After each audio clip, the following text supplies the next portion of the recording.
Не будем останавливаться на организационной и качественной стороне этого мероприятия, в котором было вроде бы все. И приветственные речи со стороны руководителей города, а также со стороны военкомата. Были напутственные слова от матерей, солдат и призывников. Выступали также ветераны Великой Отечественной войны.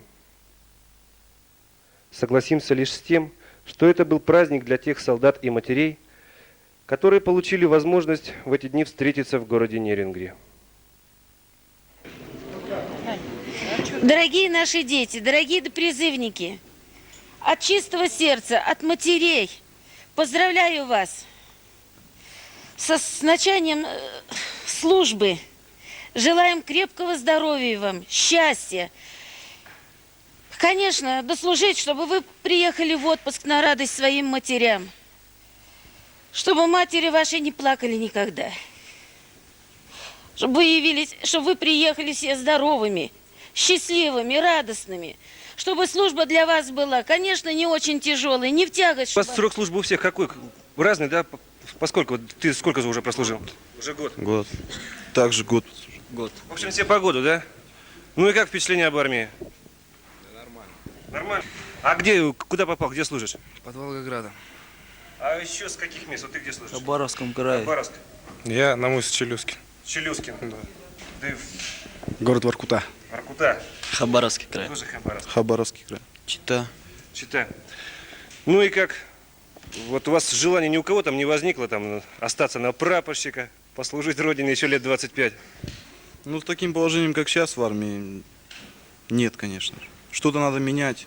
Очень многое еще нужно изменить. А что сейчас в армии? Вот сейчас происходит? Вы давно уже с части приехал? Ну, я приехал 15 октября. Ну и как там сейчас в армии? Что вот не устраивает сержантов, солдат? Отношения. Отношение поменялось. Вот как старшие вот, рассказывают, у меня все родственники служили. Лучше относились к солдатам, к сержантам. Сейчас даже отношение у народа поменялось. Это все в связи с нападками, с этими, которые в печати сейчас. То есть вот сами солдаты считают, что эти нападки все они необоснованные, да? Конечно, это все лишнее. Ну вот армия на сегодняшний день, как ты считаешь, она способна защитить нашу страну? Или с этим положением нужно что-то там менять? Вот как сейчас есть, способна? Способна, да. Призывники наши, которые, когда вы уходите служить? 7 декабря. 7 декабря все в одно время? В декабре месяце. Ну, в декабре, да? А уже знаете, куда попадаете? Никто не считает. Еще не знает, команду не знаете, да? Ну, предварительно знаем. Команду тогда сказали. Так. Ну, а вот ваши ребята уже знакомые служат сейчас, нет? Пишут письма? Знакомые служат, да. Ну, вот вам буквально через несколько недель уходить на службу. Как настроение-то? Страха нет такого? Да ничего страшного, отслужим, как все. Как все отслужите? Отслужим нормально. Поживем, увидим. А куда хотел бы попасть? В какие войска? Я в танковый просился. В танковые? А ты? Ну, я в пограничный хотел. Пограничный, водителем, в автобат. В автобат?